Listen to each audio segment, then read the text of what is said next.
Assalamualaikum warahmatullahi wabarakatuh. Bertemu lagi dengan saya, Juli Jati Prambuti, dalam acara Ngaji Seni Rupa. Sahabat-sahabat semua, pada sesi ini saya akan eh, mengkaji dalam waktu yang tidak terlalu lama, yaitu buku baru Homo Artem, ya, Seni Baca Tulis untuk Penelitian Seni dan Desain, yang sudah saya kenalkan pada video sebelumnya. Buku ini tulisan dari Dr. Acep Iwan Saidi. Ya, beliau adalah seorang pengajar, ya, dosen di Fakultas Seni Rupa dan Desain ITB. Buku ini hasil dari serangkaian riset, ya, yang menjadi tugas Kang Acep sebagai dosen di FSRD, yang memang harus melahirkan sebuah karya yang dipublikasikan, dan ini salah satu hasil dari proses atau kerja yang betul-betul memakan waktu dan konsentrasi, ya, lahir dari tim yang luar biasa. Sahabat-sahabat semua, buku ini terus terang aja, sebelum saya membaca itu saya tertarik pada covernya. Cover ini keren sekali. Dengan melihat cover itu saya belum tahu isinya, itu saya sudah langsung tanpa banyak pertimbangan langsung memutuskan untuk pesan atau beli buku ini. Kenapa saya memang sering kali beli buku itu?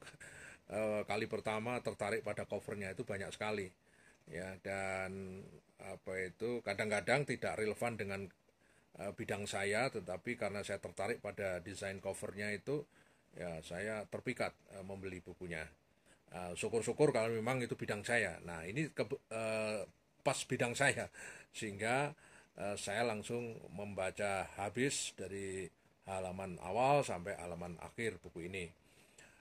Sahabat-sahabat semua, buku ini, ya, dibanding dengan buku-buku yang lain yang sejenis, yang tujuannya itu memang menjelaskan bagaimana meneliti seni, itu memang sangat berbeda dengan yang lain karena penyajiannya itu uh, uh, cenderung tidak formal, ya, jadi bahasanya cair, bahasanya mengalir, terus antara penjelasan teoritik dan empiris, ya, itu saling kait mengait, ya, saling kait mengait dan enak sekali gitu, ya. Ini saya duga karena kebiasaan Kang Ecep menulis di media massa, ya, sehingga uh, apa kalimatnya itu ringan, mudah dipahami, tapi tetap berkualitas, ya, tetap punya bobot di situ.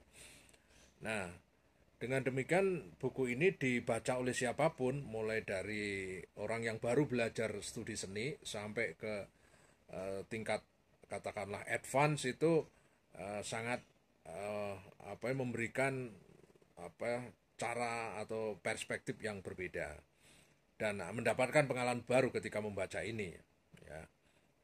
Nah, buku ini, sahabat, saya akan jelaskan dulu beberapa struktur, ya, yang mungkin nanti juga bisa Anda bayangkan seperti apa.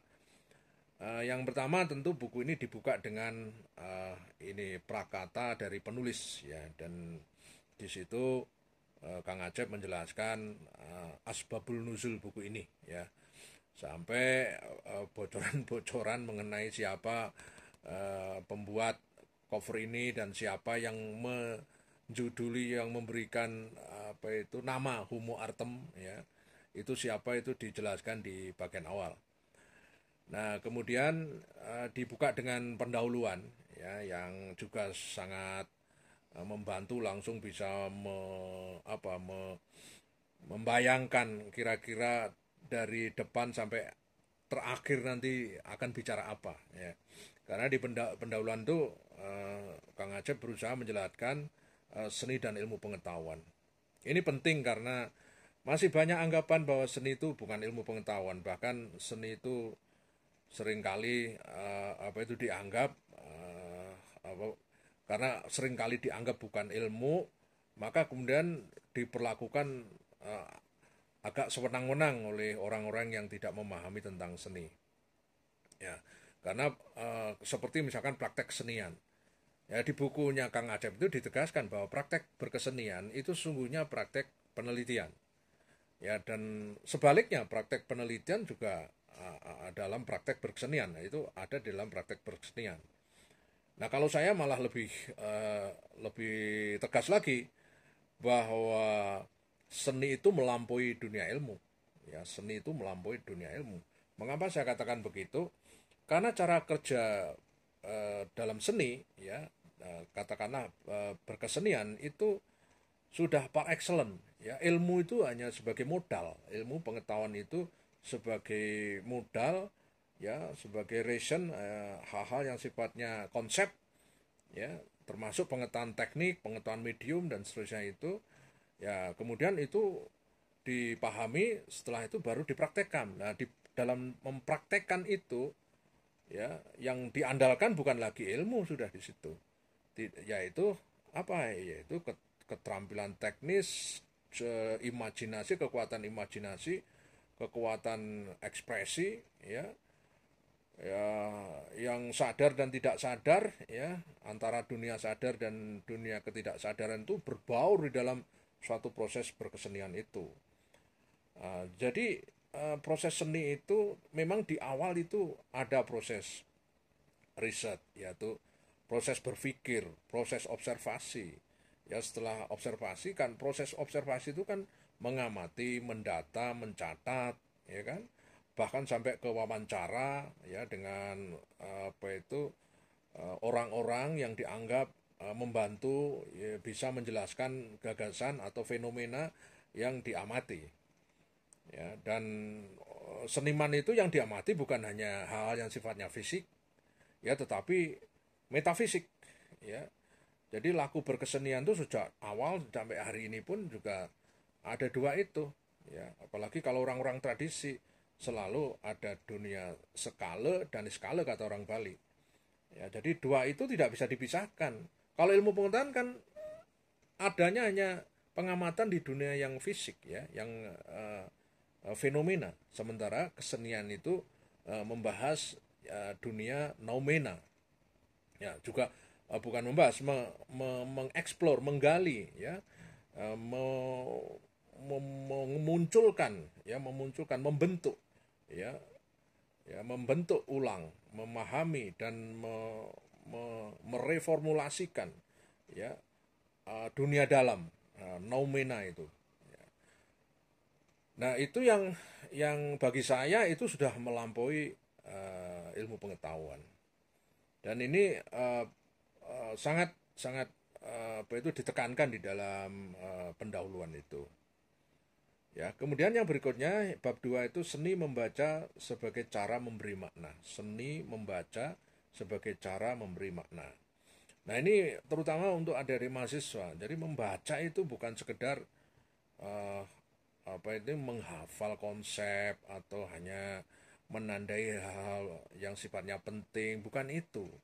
Ya, jadi membaca itu bertingkat-tingkat, ya, bertingkat-tingkat, bahkan sampai kepada eh, laku memberi makna. Jadi kalau sudah memberi makna artinya antara yang sifatnya tekstual, kontekstual, bahkan ada intertekstual itu saling kait mengait itu. Karena membaca itu adalah berpikir kritis. Jadi sampai critical reading. Ya, bahkan critical reading akhirnya menghasilkan reflective reading, ya, saya. Jadi membaca reflektif itu setelah membaca direnungkan, dihayati, ya, ya, kemudian itu yang kemudian tidak hilang selama-lamanya karena proses membaca seperti itu. Apalagi membaca fenomena seni.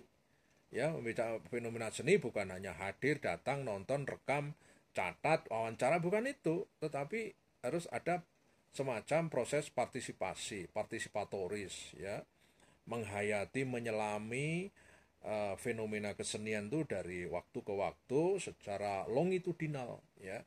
Jadi meneliti seni itu bukan parsial, bukan short term, tetapi long term.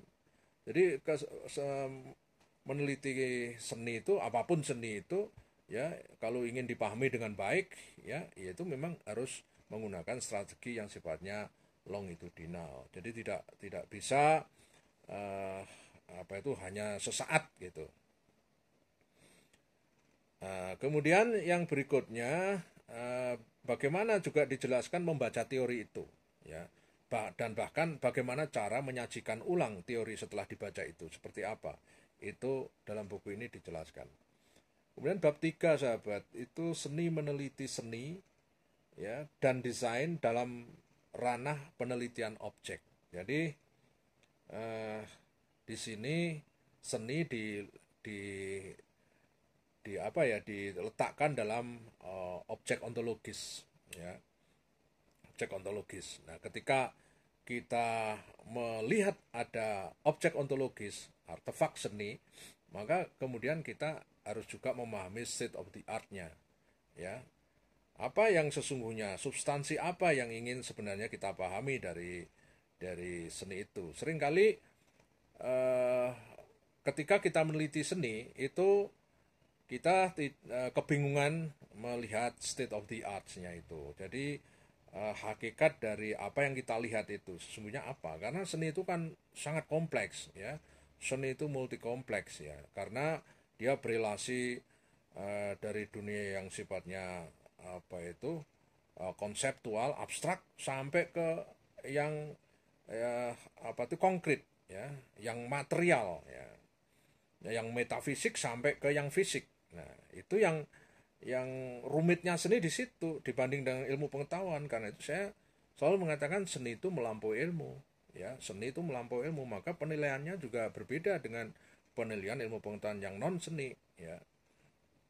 Nah, kemudian yang berikutnya, ya, yang bab 4 itu seni mengidentifikasi teori, ya, pendekatan dan metode.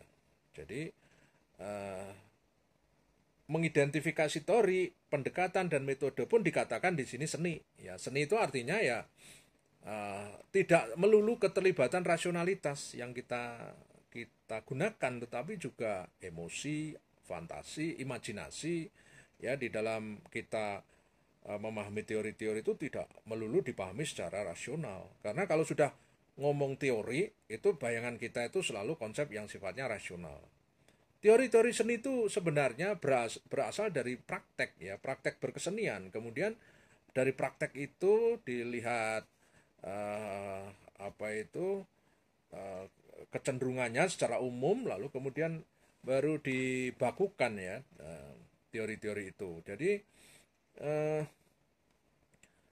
apa itu kalau kemudian dikatakan seni, ya memang awalnya seni semuanya itu. Awalnya itu praktek, kemudian di diteorisasikan. Ya, ini kok sulit sekali ngomong. Jadi kita apa ini memang pendekatannya menurut saya sangat oke, ya. Jadi seni mengidentifikasi teori, pendekatan dan metode. Apa bedanya teori, pendekatan dan metode? Seringkali apa ini mahasiswa kurang memahami ini, ya. Kemudian yang berikutnya sahabat, yang berikutnya itu seni menata tulisan. Nah, ini yang sifatnya kayak semacam petunjuk, ya, untuk bagaimana memaparkan, menulis laporan penelitian, ya. Mulai menata pendahuluan, landasan teori, menulis data, ya, menulis bagian analisis sampai kepada kesimpulan, lalu mengenai kohesi dan koherensinya. Nah, ini yang seringkali berantakan di sini, ya. Kadang-kadang antara pendahuluan dan kesimpulan itu tidak nyambung, antara pertanyaan penelitian, ya, atau research question, research problem itu tidak nyambung dengan temuannya. Dan itu seringkali terbata-bata di situ. Dan yang menarik dari buku ini ada catatan akhir, ya, dari catatan akhir, ya, di catatan akhir halaman 199, ya, catatan akhir. Nah, ini sebagai referensi di situ, ya, bisa kita lacak di catatan akhir. Kemudian daftar pustaka juga dijelaskan dengan baik, cuma sayang buku ini tidak menyertakan indeks. Saya kira itu sebuah tambahan yang penting, barangkali nanti ada direvisi. Selamat membaca buku ini. Terima kasih. Wassalamualaikum warahmatullahi wabarakatuh.